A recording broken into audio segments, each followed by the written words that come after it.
Good morning students. आज मैं आपके साथ दुख का अधिकार पाठ जो है उसका सार जो है मैं आपको समझाऊंगी। इस पाठ के सार से पहले मैं आपको जो यशपाल जी हैं जिन्होंने ये लेखक जो हैं इस पाठ के, उनके बारे में थोड़ा बताऊंगी कि लेखक का जन्म यानी यशपाल जी का जन्म जो है फिरोजपुर छावनी में सन 1903 को हुआ और इनकी जो प्रारंभिक यानी कि आरंभिक शिक्षा है वह स्थानीय स्कूल में यानी कि लोकल स्कूल में हुई और उच्च शिक्षा के लिए वे लाहौर के नेशनल कॉलेज में चले गए। वहां पे इनकी जो मुलाकात है वो भगत सिंह और सुखदेव जी से हुई और इन दोनों के कांटेक्ट में आने के साथ ये भी क्रांतिकारी आंदोलन जो है उसकी तरफ आकृष्ट हुए और ऐसा हुआ कि चंद्रशेखर आजाद जो थे उनके शहीद हो जाने पर हिंदुस्तानी समाजवादी प्रजातंत्र के कमांडर नियुक्त हो गए और इस क्रांतिकारी गतिविधियों के चलते ही इन्हें 14 वर्ष जो था जेल भी जाना पड़ा और जेल की सजा से मुक्त होने के बाद ये जैसे ही बाहर आए तो इन्होंने विप्लव नामक एक मासिक पत्रिका जो है वो लिखी और वह कुछ ही दिनों में इतनी लोकप्रिय हो गई।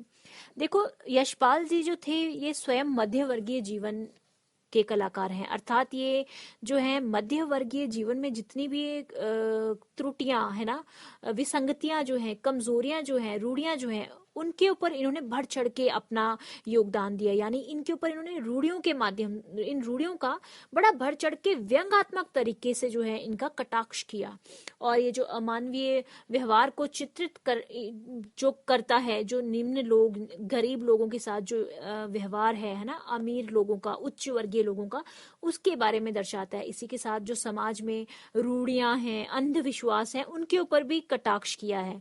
इन्हें भारत सरकार ने पद्म भूषण पुरस्कार से भी सम्मानित किया और इन्हें साहित्य के क्षेत्र में भी बहुत सारे जो है पुरस्कारों से निवाजा गया। पाठ का दुख का अधिकार जो पाठ है, इसकी शुरुआत करने से पहले मैं आपको सिर्फ थोड़ा सा एक पोशाक शब्द जो है, जो कि बड़ा इंपॉर्टेंट है, वो समझाना जरूरी समझती हूँ। तो बेटा जी आप मेरे को बताइए पोशाक क्या होता है। हाँ, मनुष्य के जीवन में पोशाक का क्या महत्व है? बिल्कुल, मनुष्य के जीवन में पोशाक का बहुत महत्व है, क्योंकि ये जो पोशाक यानी पोशाक का अर्थ क्या है? जो कपड़े हम पहनते हैं, ये पोशाक, ये कपड़े जो हैं हमें विभिन्न श्रेणियों में बांट देती है। देखो, हम किसी, कभी कभार क्या होता है कि हम किसी के कपड़े देख लगे हुए, उसने जो पहने होंगे ना, उसी से उसका जो है दर्जा, अधिकार, उसका है ना, उसका जो इकोनॉमिक बैकग्राउंड है वो हम अंदाजा लगा लेते हैं। तो यानी कि ये जो पोशाक है ये हमें विभिन्न श्रेणियों में, विभिन्न कैटेगरीज में डिवाइड करती है। पोशाक ही हमारा समाज में जो है दर्जा और अधिकार निश्चित करती है ना। ये सामाजिक स्थिति और अधिकारों के विषय में हमें बताती है कि इस व्यक्ति की जो है इसका क्या अधिकार है, समाज में क्या दर्जा है।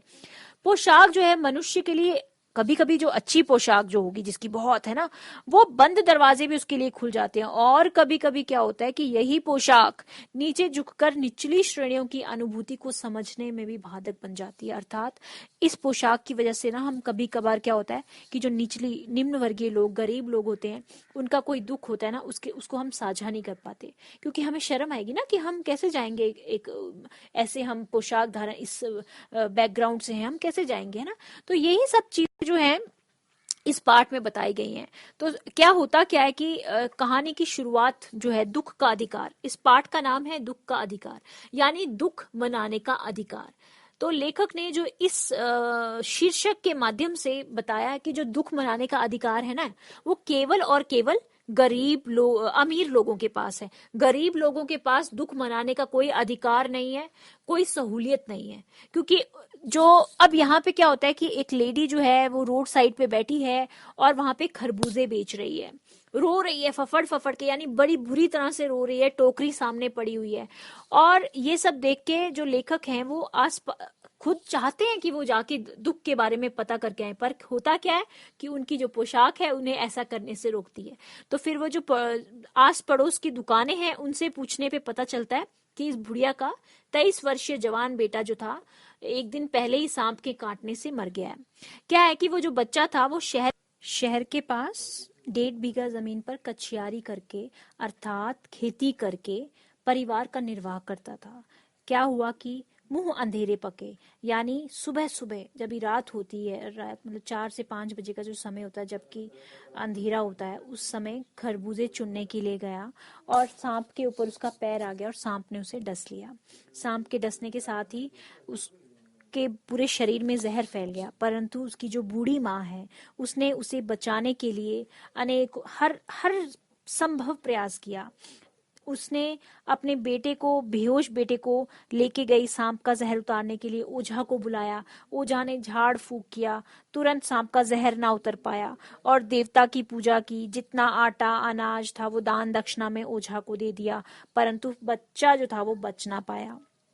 इसी के साथ बच्चे की मृत्यु भी हो गई और ये जो लोग हैं वहां, जो उस बुढ़िया जो बैठी हुई है बेचने के लिए, उसके आसपास बैठे हुए लोग उस औरत को तरह तरह की गालियां दे रहे हैं।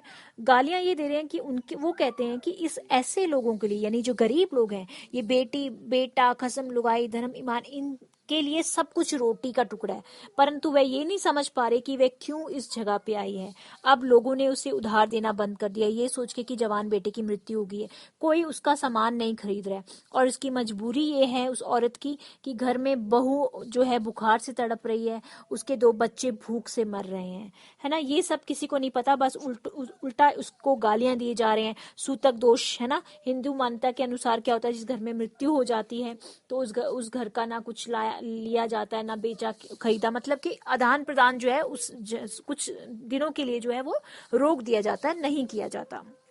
अब क्या है, लेखक जो है इस लेडी का जो इस स्त्री है उसके दुख का अंदाजा जो है लगाता है। और वो कैसे लगाता है, जब वो याद करता है कि उसी के पड़ोस में एक लेडी है, वो जो संभ्रांत महिला है। संभ्रांत महिला क्या होता है, उच्च कुलीन वर्गीय, उच्च वर्ग से संबंधित रखने वाली जो महिला है, वो जो है महिला के पुत्र की मृत्यु पिछले साल हुई थी और वो पुत्र वियोग में दुख से दुखी है। और वह महिला जो है 2.5 मास से, यानी 2.5 मंथ से पलंग पे है और 15 मिनट के बाद वो बेहोश हो जाती है। उसके सामने सिरहाने पे 2 डॉक्टर बैठे हैं जो कि उसके माथे पे बर्फ रख रहे हैं एट अ टाइम।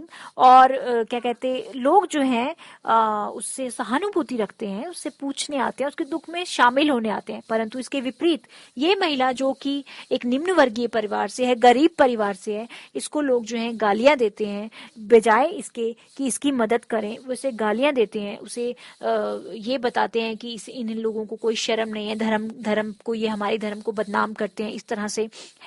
तो यहाँ पे ये बताया गया है, देखो जैसे एक बात और बताऊंगी, जैसे वायु की लहरें, यानी हवा की जो लहरें है ना, कटी पतंग को नीचे सहसा यानी एकदम से भूमि पे नहीं आने देती जब कोई पतंग गिर जाती है, वही परिस्थिति जो है ये पोशाक हमारे मनुष्य के जीवन में करती है।